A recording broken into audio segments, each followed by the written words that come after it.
Welcome to Mission Evolution Radio Show with Gwilda Wiyaka, bringing together today's leading experts to uncover ever-deepening spiritual truths and the latest scientific developments in support of the evolution of humankind. For more information on Mission Evolution Radio with Gwilda Wiyaka, visit www.missionevolution.org. And now, here's the host of Mission Evolution, Miss Gwilda Wiyaka. Welcome to Mission Evolution, where we share innovative thoughts with today's leading visionaries to guide us on our evolutionary path. I'm your host, Gwilda Wiyaka. Our guest this hour is Melanie Barnum, an internationally recognized psychic medium, hypnotist, and best-selling author. Through her work, Melanie empowers people to strengthen their intuition, heal old wounds, and connect with more deeply with their guidance. From helping individuals overcome fear and trauma to teaching practical tools for everyday spiritual awareness, Melanie Barnum has dedicated her career to showing us that intuitive abilities are not only real, but an essential part of our human evolution. This hour will explore the role of intuition and healing in our personal and collective growth, and how embracing these innate abilities can help us navigate uncertain times with clarity and purpose. Her website, www.melaniebarnum.com. Melanie, thank you so much for joining us on Mission Evolution. Hi, Gwilda. I'm so happy to be here today. So, can you share your personal journey? What led you to the path of intuitive work and healing? So I've always been able to read people, and I thought that everybody did that. And what I mean by reading people is I always kind of tuned into their energy, and I expected that everybody did the same thing. And it didn't occur to me that that wasn't the norm until I got a little bit older. And then about 30 years ago, I felt like I was hit over the head, and I heard the words, "You need to do this work now." And immediately I knew exactly what they were talking about. And I knew right away that it was my guides, my loved ones on the other side that were coming to tell me that it was time to help other people by using my intuition. And that's when it all began. So, was there a particular defining moment or experience that confirmed this was your life calling? You mean after I was hit over the head? Yes, after that. Yeah, for sure. I started taking classes and I started studying because I felt like there was no way I could change my life over and hang out a shingle that said psychic without getting some training, I would say, behind me. And so I set out to learn how this all worked and what it all meant. And I realized that by learning more and by studying more with some amazing people, some amazing psychics and intuitives, I was exactly where I needed to be. Everything felt comfortable. It felt like I was home.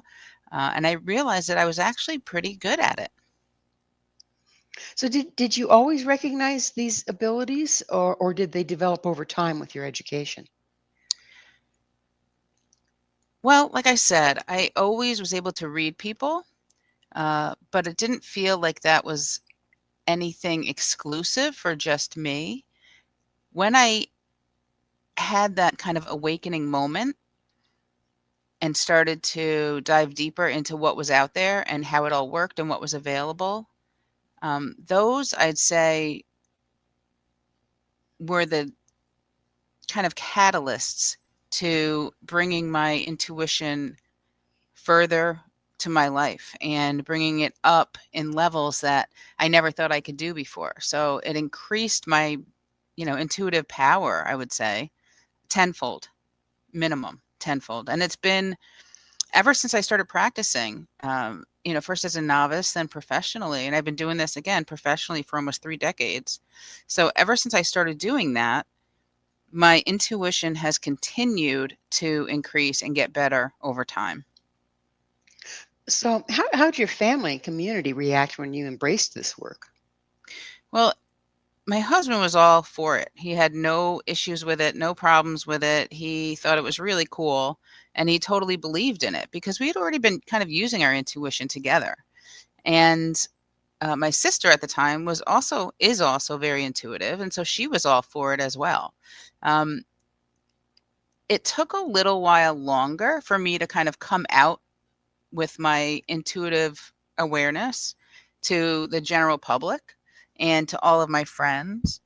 And, now it's just everybody knows who I am. They know what I do, and it's normal for me. And, when you become a professional psychic, there's different routes you can go on. You can have your kind of professional psychic persona and wear it as a badge all over town, no matter what you're doing, or, project it to other people based on either even your clothing or, how you're presenting yourself to the world.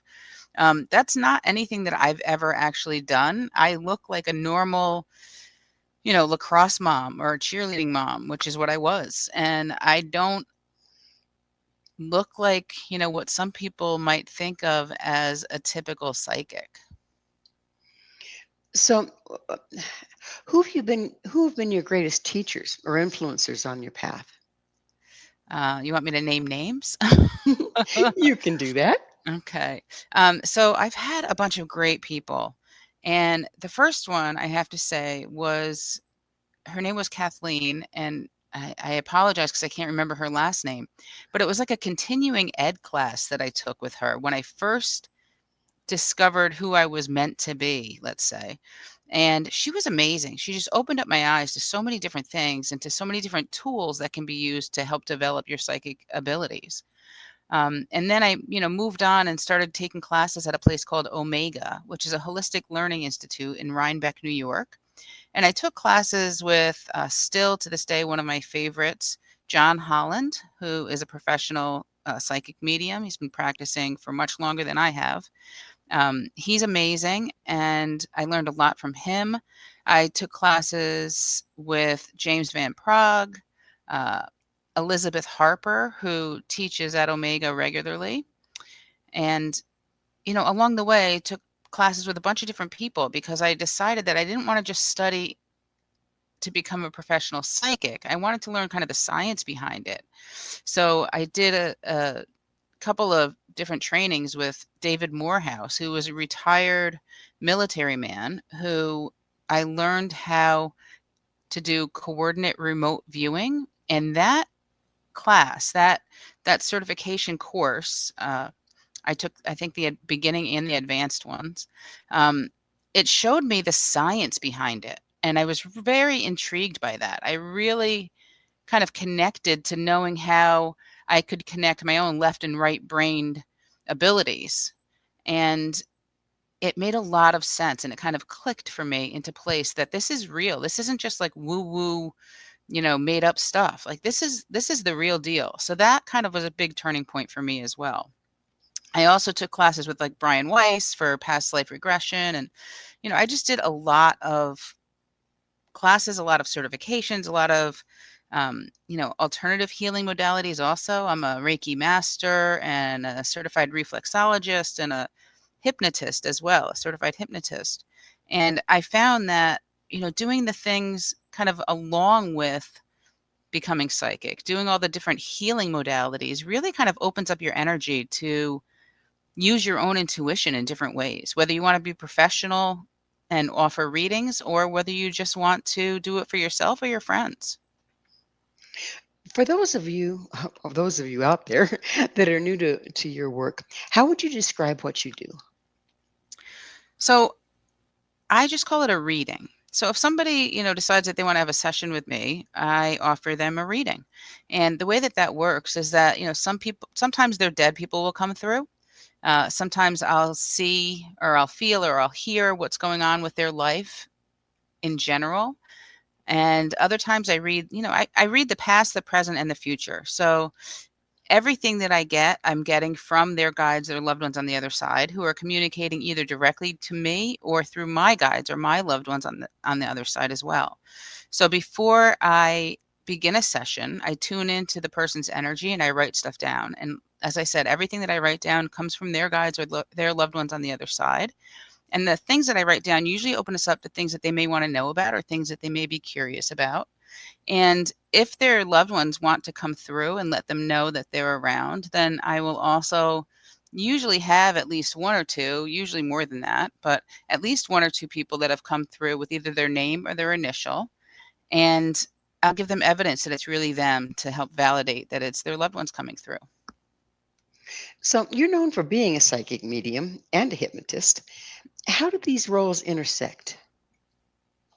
So it's interesting. I have a lot of people that come to me not just for uh, like a precognizant reading. They don't just want to know what's coming up for them. They also want to learn how to do things themselves. And I found a lot of times that with hypnosis, we can pull things out for them, and help them discover what they're already doing or what their kind of natural gifts are. And hypnosis also helps people to overcome things that they've been dealing with their entire lives. So we can tune in and do past life regressions. I'm actually a certified past life regression hypnotist as well. So we can tune in and I guide them gently, but I let them discover who they were in past lives. And that also helps to discover who they are in this life and what possible intuitive abilities they have or intuitive gifts. I also like people to discover who they've been with in other lifetimes. So, that hypnosis can lead us in the past life regression. And then it can also connect us to ancestors that they may have on the other side that are trying to come through in a reading. So, how do you define intuition and how can people trust it more fully? Well, it's an interesting question because intuition is something that we're all born with. It's an innate ability that we're all given as a gift when we're born, and we are able to tune into things by using either any of our clairsenses. Clairsenses meaning clear sense. So most people are familiar with the word clairvoyance. Clairvoyance isn't simply a word that means psychic. Clairvoyance is actually a word that means clear sight or clear seeing. And a lot of people will see imagery in their minds, or they'll feel something with what's called clairsentience. They're feeling things about maybe the person or the people that are in the room. When they walk into the room, they can feel something, or they'll just know something, before they look at their phone to see who's calling. They know that it's their mom or their brother or their best friend or a bill collector. Like, they just know who it is. And that's your claircognizant abilities. So people use these senses all the time and don't even realize it. People also use senses to help them kind of discover who other people are or connect to other people better by using clear empathy, which is an empathic gift. We can feel other people. Well, it's time for us to take a station break. Melanie and I will return very shortly, so don't go away. This is Mission Evolution, missionevolution.org.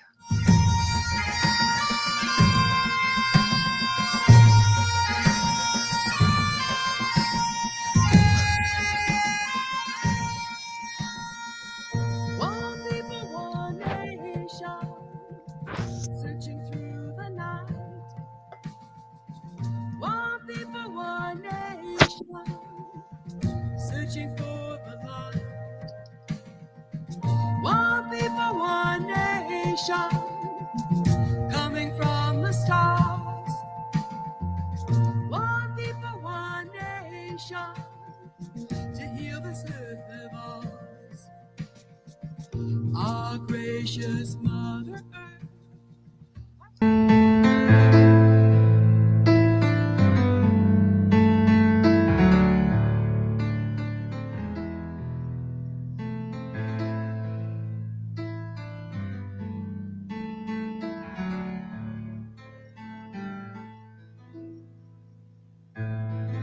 The end has come, the night has fallen. I have reached the end of days. What's real is not, reason fails me. I've gone beyond all known pathways. This is the end of reason. Is intuition nature or nurture?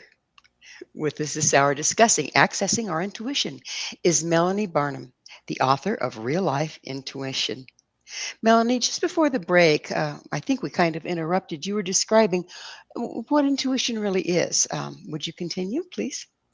Sure. So essentially, intuition is your body's way and your spirit's way of knowing things or feeling things or seeing things or even hearing things. And intuition is that sometimes gentle, sometimes forceful nudge that tells us to either stop what we're doing or to continue going in the direction that we're going. Intuition also helps us to discover things that we would enjoy better or changes that we'd like to make in our lifetime or in our lives to make it better and more enjoyable for us and the people around us. Intuition also helps us to read other people. So it helps us to communicate with other people kind of through our souls or through our spirit or through our energy, which is our aura. So intuition is, practically for practical purposes, it can help you decide whether or not to apply for a job or to accept a job. It can help you decide whether or not the person you're about to go out on a date with is the real deal or whether or not they're somebody that's going to not be helpful or even harmful to you. Intuition can also help you decide what career you want to go into when you're graduating from high school and you can't decide which direction to go, where to go to college, or whether to go into the crafts, or which direction you should go that will make your future better for you and for those around you. So intuition, really, there's no limit to how you can use it and what you can do with it. But essentially, it's that feeling that you have in one way or another, um, that there's something more to this lifetime, something more to this world that we're living in. So, you do a lot of energy work as well. Can you explain how energy healing actually works? Sure. So it's different based on how you do the energy work or how you receive the energy work, but there's energy throughout our bodies. We have meridians that travel through our bodies, these energetic meridians. And if your chakras, which are your, call them spiritual batteries, we have 7 major chakras that move up our body from the base of our spine all the way to the top of our head. And they're all kind of in charge of different things in our metaphysical and physical selves. So energy inside our bodies moves through these chakras, and it moves through different energy pathways throughout our body. And if there's a chakra that's blocked or that's not working properly, we can use energy work to try and push that chakra back in place. And it's the same thing if we have, say, pain in our knee. We can use either Reiki healing or hands-on healing to move the energy in a better flow or a better positive way through your knee to help it heal better or heal quicker. I use it actually a lot because I get migraines quite often. So I'll use it a lot on myself to try and heal my migraine. And I also have both my daughters are very intuitive and they're natural healers. And so they'll also, if they're around, they'll try and help me to heal my headaches, my migraines by using their own energy or by channeling energy through them, I should say, not using their own energy, but by channeling the energy through them, the healing energy. They help me to heal, my own migraines. My husband can also do it. So it's really about learning how to allow healing energy to come from the universe and go into your body, whether you're doing it yourself or you're having somebody else do it for you, facilitate the healing for you. It's about learning how to move that energy through your body so that it gets rid of any blocks, any blockages that are causing the energy to not move freely anymore. And it also helps to, as I was saying earlier, it helps to heal things that are in pain or heal things that are causing you grief. What role does intuition play in healing and intuitive practices? Well, it depends. If you are a healer and you're sending energy throughout somebody else's body, if you're also intuitive, which most healers are in some way, if you're also intuitive, then you can feel intuitively where you need to send that energy the most. So, an example that I've talked about a few times before, I think in different places, one of my first sessions when I was, or not sessions, but one of my first classes when I first was learning to kind of dive into the intuition part of it, I was reading somebody's body energetically. And I felt a huge kind of gap or a huge like crater of their energy going in around her jawline and her neck area.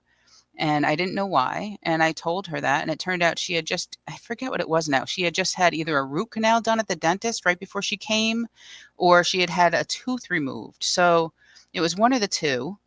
But I could feel that energy, that shift in energy there. And it was almost like a void space. So I felt that that energy was kind of in a missing pattern. And so I was able to kind of help her heal faster by building that energy up, redirecting the flow of the energy through her jaw and neck area. Can you share another powerful story from your practice that left a lasting impact on you? Sure. Does it have to be about healing or can it be about No, mm-mm, anything? just your practice. Okay. So, one that comes to mind, it's always been very interesting to me because I see things and I get intuitive information during readings quite often symbolically. Symbolically means that I may see something which is a symbol for something else. And there's pretty standard symbols like a stop sign. If we see a stop sign in our mind's eye, we kind of know that it's the universe telling us to stop what we're doing or stop moving forward in some way. But then there's also other things that can be symbolic messages just for the person who's receiving them. Like for some reason, I see or I feel or I just know baseball diamond. And if I get that in a reading, it's either because their mother has passed or it has something to do with somebody who plays baseball. So it can either be a literal baseball diamond or it can be because their mom has passed. And it's a very strange symbol, and nobody else, I don't think, would have this symbol for their mother passing. But for some reason, before my mom passed, she started watching baseball all the time. And one day I was asking to hear from her or see her, and I saw a baseball diamond in my mind. And so none of us ever played baseball. It's never been our thing. But like I said, it now is my symbol for not just my mom coming through, but for other people's mothers coming through. So one day I was doing a reading for somebody in my office and it was getting towards the end of the session and I asked her if she had any other questions. And she said that she had asked her mom to come through and that I hadn't given her her mom's name or her mother's initial or talked about her at all. So she was just wondering if her mother had come through. And right away, I saw the baseball diamond. And so I told her exactly what I just told you, that sometimes I'll see a baseball diamond for somebody's mother coming through. But I felt, and she kind of felt as well, that, that wasn't really a great symbol to receive at that moment because she had just told me her mom passed. So I kind of felt like, all right, this is like a cop out to say that. So I said, well, let me see if I can get some more validation. And I tuned in again. And what I got was a little teeny frog. And I told her, I'm seeing like a little teeny frog. Or I'm sorry, it was a turtle. I'm seeing a little teeny turtle. And I don't know why I'm seeing this tiny turtle. I don't know whether it's because your mom was, hard on the outside, but soft and mushy on the inside, or whether there's literally something to do with turtles. And she started crying. And she immediately pulled out of her pocket a little teeny pewter turtle. And she told me that her mom had given it to her before she passed, and that she had told her mom when she came into to my office before the reading, she had asked her mom to talk about the turtle if she was going to come through. And so that to me was huge validation for her and for me that her mom was truly there. I can see how that would be. Yeah. Have you ever received a message or intuitive insight that surprised even you? Yes.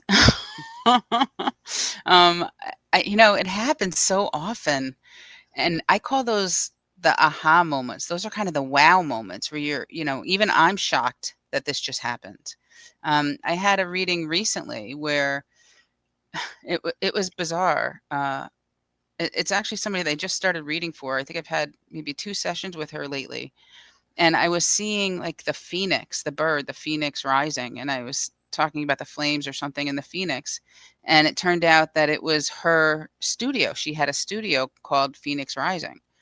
And then I said, "Okay, but I'm seeing, like, purple all around you, like, purple ha like, it's almost like your hair is purple." And she said, "Yes, my hair is purple." And it was these kind of messages that, as simple as they are and as simple as they were, it's just total validation, because I was not, in the same room or even on a video session with her. It was just on the phone. I had no idea who she was. I'd never read for her before. And it's those types of moments, to be honest, that in the beginning of a reading especially, it's those type of moments that, not just myself saying, "Aha," and that's just really cool that that happens, that I'm able to get that out of nowhere. It's those type of moments that the client says, "Aha, like, this is crazy that that just happened, or that you just knew that." So everything that follows in that session becomes more important.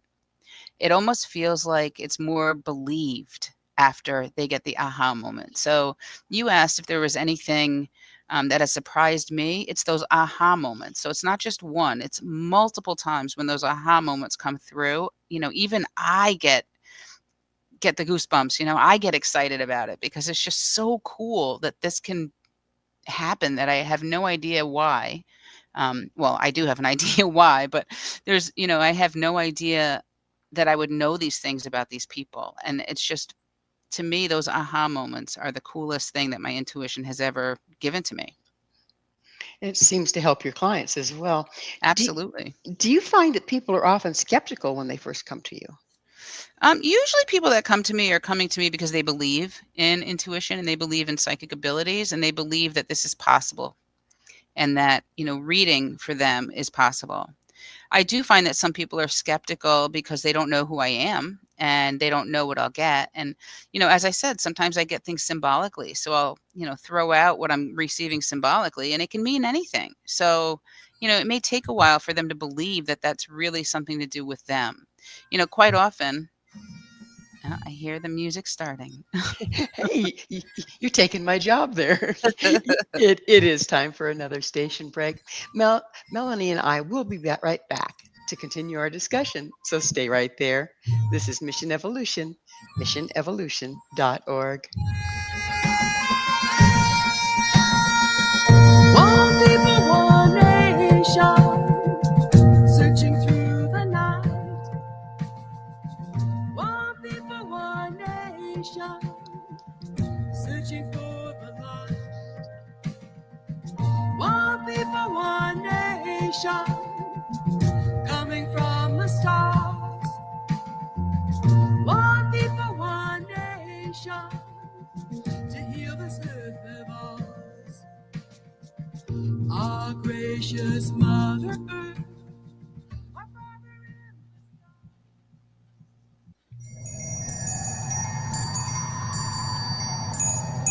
I've been broken, shattered, cast to the wind. I am scattered upon the wind. I've been broken, shattered, cast to the wind. I am scattered upon the wind. I've been broken, shattered, cast to the wind. I am scattered. Are you a skeptic? This is Mission Evolution, missionevolution.org. With us discussing psychic gifts is Melanie Barnum. Melanie, how do you handle skepticism while maintaining openness and respect? That's a very interesting question, because I am actually a skeptic by nature.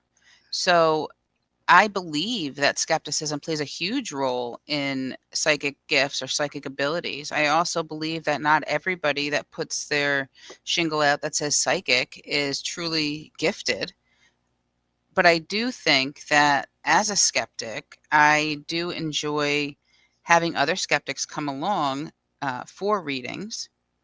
But as I was saying earlier, it's usually people who are wanting to have a reading versus people who are skeptics that come to me or come through for me. So I think that skepticism plays a huge role in psychic abilities and in psychic readings.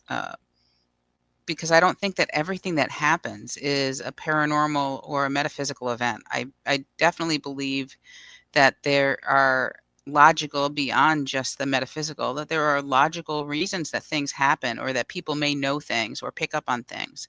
So again, I think that skeptics help us to become better at what we do. So, have you worked with clients that were profoundly changed in one session? I actually have. Um, we were talking about skepticism, but I've worked with people who were skeptical. I did a past life regression with somebody who was a total skeptic and didn't believe in it at all. And intuitively, when she came in, we started off doing a little intuitive reading first, a psychic reading. And I knew that she was going to be skeptical. I knew that she was not a believer in psychic abilities and didn't think that it was real per se. So when we got into doing the past life regression, she was seeing herself in a space in England, and she described exactly the building and the fence around it and the gravesite next to it, and that it was an orphanage. And she gave me names, and I was writing everything down that she was saying as I was leading her through this past life regression. And she left there saying, this isn't real. I made this all up, and, you know, yada, yada, yada. And I said, well, do me a favor and just go check.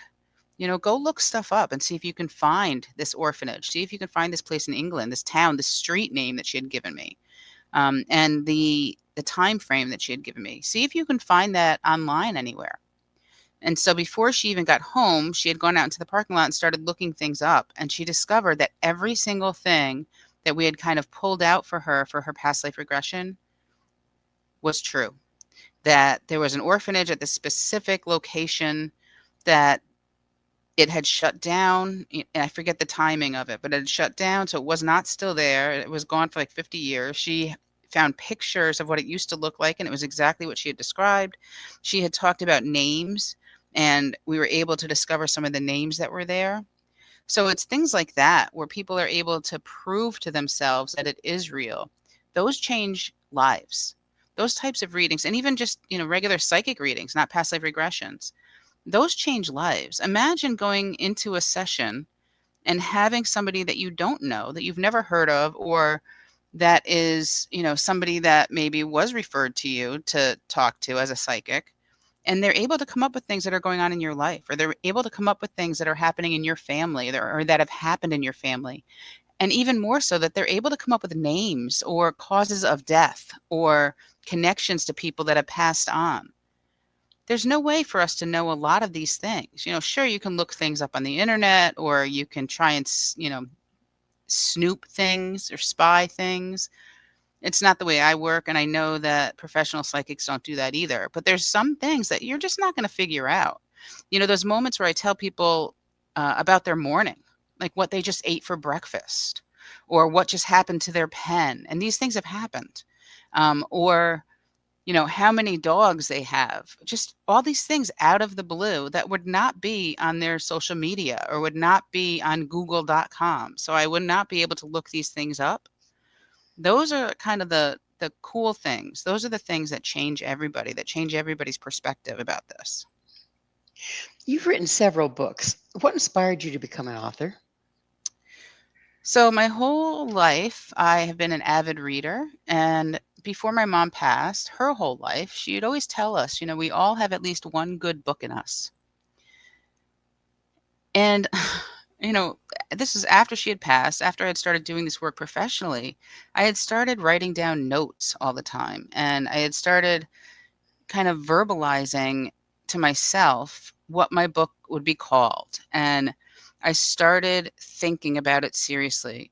And I realized that I had to do it. I had to write my first book. And I knew what it was going to be about. I knew how it was going to come about. And then I actually tuned in to my own intuition, and I saw the spine of what my book would be. And that gave me the symbol on the spine to show me who I needed to submit my book to. And I was lucky because they accepted my proposal and picked it up and picked me up as an author immediately. And that is pretty much unheard of when you think about trying to get a book published. And so I knew I was meant to write this book. And one of the main reasons that I write self-help intuitive books is because I want people to know how they can do it themselves. I want people to learn how to tune in for themselves, not just to use me as their conduit, but to tune in so that they could use their own intuition on a daily basis, a weekly basis, to help their friends, whatever it may be, but to know that it's real and there's science behind it and that they can begin the second they open one of my books, because there's exercises that will help them. Speaking of exercises, can you share some practical exercises our listeners can use to strengthen their personal intuition? Sure. So I'm going to say something that is pretty common knowledge for most people, and that's meditate. The first thing that you should do if you're trying to tune into your intuition is meditate. And by meditate, I'm not saying that you have to sit for 3 hours in an ashram and, you know, sit with your legs crossed in the Om position and chant. Although if that's your thing and it helps you to tune in, that's great. But you can meditate simply by breathing deeply, by taking 2 minutes out of your day and just begin to breathe deeply and focus on your breath as it comes in your body and as you exhale the breath out.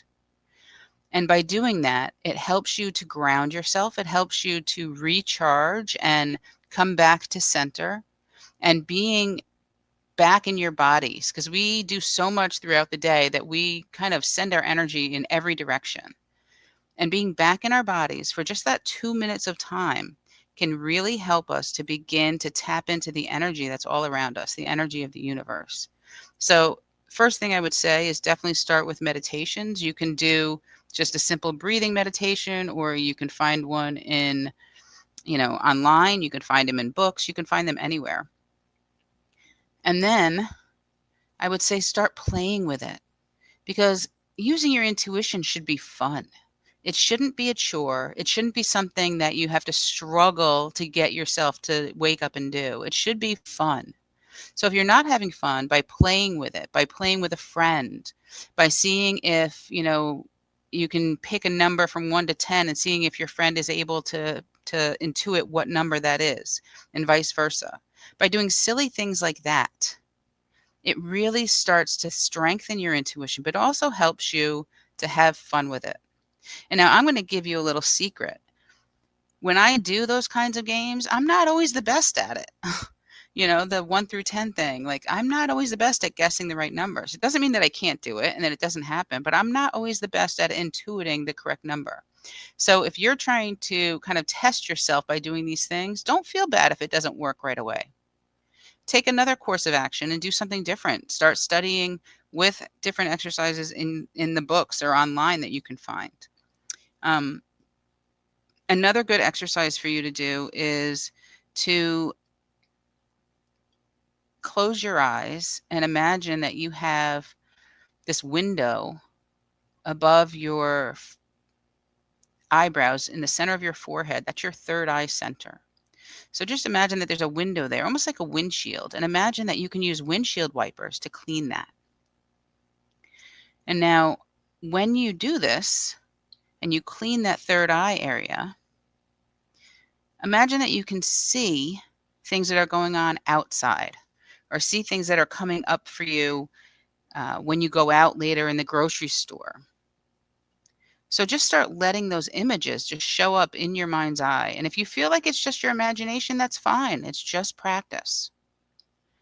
And oftentimes we need our imagination to help us discover what we're seeing, because otherwise it could just be a big blob of nothing if we can't focus on what our third eye is trying to show us, and it makes it much more difficult. So we need some form of imagination to see what we are able to tune into, or to see what the universe is trying to send us, what our intuition is trying to show us.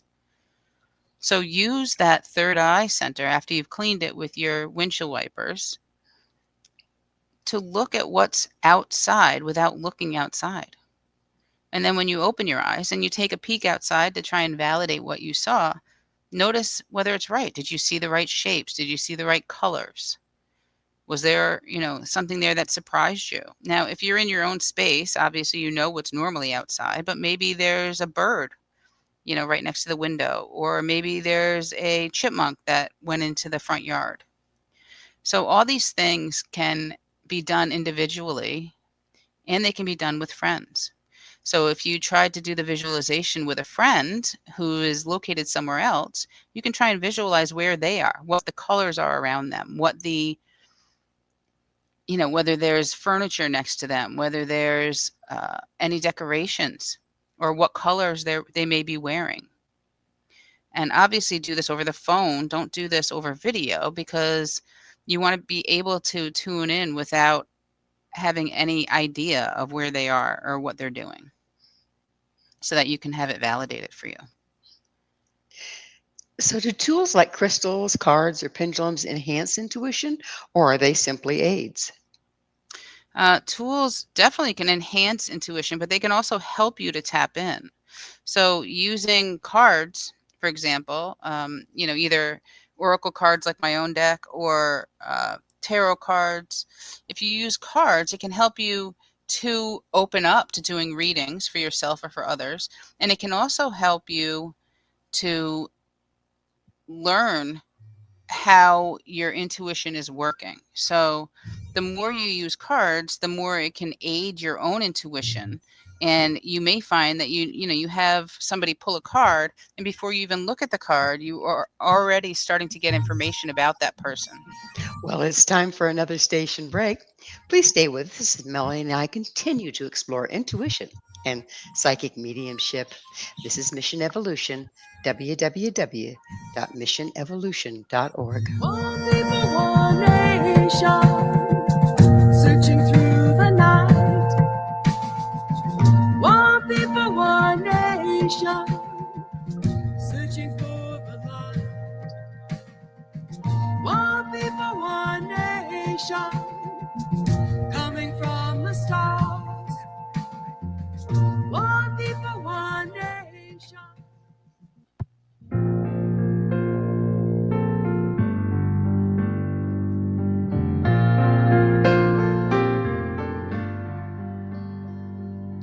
Brilliant feathers of an unearthly hue glide by on the edge of his dream.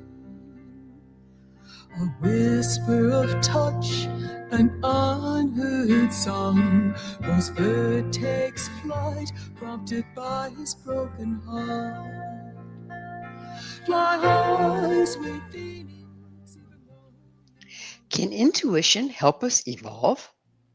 This is Mission Evolution, missionevolution.org. We're continuing our discussion with Melanie Barnum. Melanie, can intuition, what in your experience, what's the relationship between personal evolution and intuition? Another interesting question. So, as a whole, we go through life and we discover how life affects us, and how our environment affects us individually as our own person.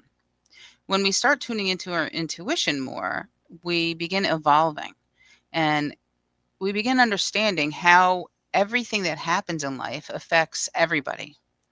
And that what we do, kind of like the ripples on a pond, what we do spreads out to other people, and spreads out like those ripples on a pond if you were to throw a stone in. So it helps us to evolve into recognizing that our actions reflect and also change the reactions of other people. So using our intuition also helps us discover what's really important in life, and that we are all connected energetically. The universe is here for all of us to tune into. And the more we discover how things affect ourselves, the more we discover how they affect other people, and the more we realize that, and it's going to sound corny, but we're all here to learn how to love, and that love will help heal us all. So, you talk about evolving. That's a huge evolution right there. Do you see intuition as part of human evolution, something we're meant to develop? I see intuition as part of human evolution from the beginning of humanity.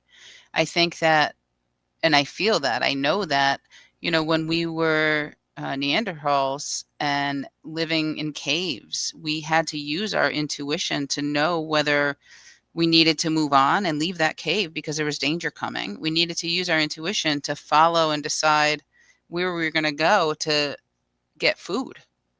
And, we've evolved. We have supermarkets now. We have, homes. We don't have to always live in caves anymore.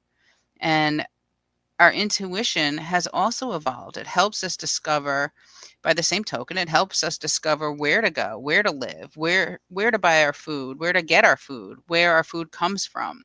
What types of food will help us be healthy or help us not be healthy? What types of um, people we want to attract in our lives, what types of energies we want to put out there to the universe.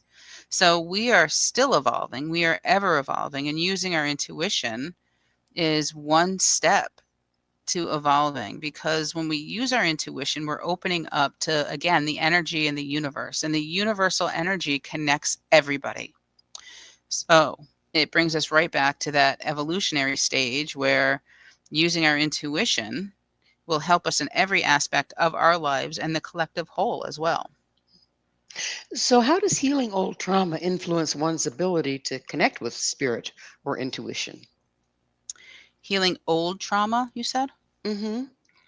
So, healing old trauma can help you open up. And it helps you open up in a way that maybe you hadn't opened up before. Now, it doesn't necessarily say that you need to, forgive and forget possibly people that have caused you that trauma. But it does mean that it can help you to use your intuition to discover how you can move forward by letting it go, or how you can move forward with your own healing process.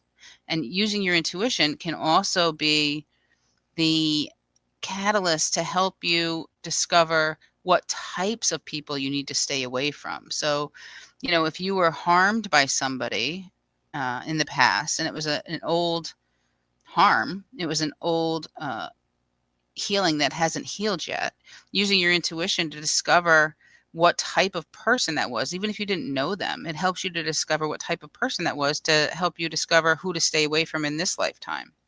But healing of any kind adds to your ability to use your intuition. Opening up the possibilities in your own body, opening up the energetic flow better will always 100% help you to tune into your intuition more, because it's there, it's available. And the more that you're opening your energy up, the more that you receive intuitive guidance. So, what role does forgiveness play in spiritual growth and healing? You may have heard, like, staying angry at somebody only hurts you. It's not hurting somebody else. It's causing your energy to have a little deficit there, and it hurts you. It doesn't mean that you have to forgive them per se, but you have to forgive the energy of it so that you can move forward. Do you believe that everyone has the capacity to access psychic or intuitive abilities? 100%. As I said earlier, we all are born with a sense of intuition. It's only when it's shut down or when it's blocked, we're blocked from using it in our lives. That's the only reason we lose it. But yes, everybody is born with an intuitive sense. Not everybody is going to develop it further. Not everyone is going to want to develop it further to become, say, a professional psychic or uh, a professional medium. But everybody is born with a natural intuitive awareness or a natural intuitive gift that they can tap into. Or, as I said, oftentimes it's shut down when we're younger. People tell us that it's not real, that what we're seeing or hearing or feeling is not real. And so we shut it down and stuff it away. But it may come out later in life and we discover that, yeah, we're pretty good at using our intuition and we're going to start doing that again. So, how you talked about the exercises to play with it and start to develop our intuition, but how can people integrate intuitive practice into their everyday lives? You go to the grocery store to buy groceries and you ignore your intuition when it's saying, get bread, get bread, get bread. And you say, no, we have bread at home. I'm not getting bread. We have plenty of bread and we don't need any more bread. And, I just brought home that gluten-free loaf and everybody can eat that. And then you get home after you've ignored your intuition about buying the bread and everybody looks at you and says, did you get more bread? And you say, no, because we have plenty. And they say, no, that was gone last night. So ignoring our intuition at the grocery store can be to our own detriment. But paying attention to that intuitive moment that says, get the bread, can make you the hero. You can come home with bread for everybody and they'll all be happy about it. What do you say to people who fear what they might find if they open up psychically? It's up to you. It's, nobody can make you use your intuition. Nobody can make you aware that you're already using it. But if people are fearful about it, I won't force them into using their intuition. But if they're there with me having a reading because they want to tune into their intuition more, or they want to discover how their intuition works with them, then I say, first, do a protection meditation so that you're only allowing in positive energy. You want to protect yourself regardless. So people that are fearful, when you give them this opportunity to protect their energy and to protect what comes through or who's able to connect, because usually people are fearful because they're afraid they're going to connect to someone or something that's not positive or that's negative, and it's not a good space for them to be. So in order to allow them or help them to move past that, we do a protective exercise. And the protection exercise kind of works like a screen where you let only positive meaning things to come in. So it keeps out like all those bugs, those negative things that you don't want to come in. And when I say only positive meaning things, what I mean by that is, guides, your own intuitive self, your deceased loved ones on the other side. These are all energies that have positive direction for us. Now, it doesn't mean that they're going to tell you, yes, you're going to be a millionaire tomorrow. That's not what I mean by positive, but they're there to help us. They're going to give us true and real feedback or direction or guidance that we can use. So keeping the unwanted or negative entities out is a good way to help somebody who is fearful about tuning in. So training them to create space that feels anything that isn't going to be in their best interest. Is that what you're talking about? 100%. Okay. So where do you see the future of intuitive work and energy healing heading? I think it's exploding.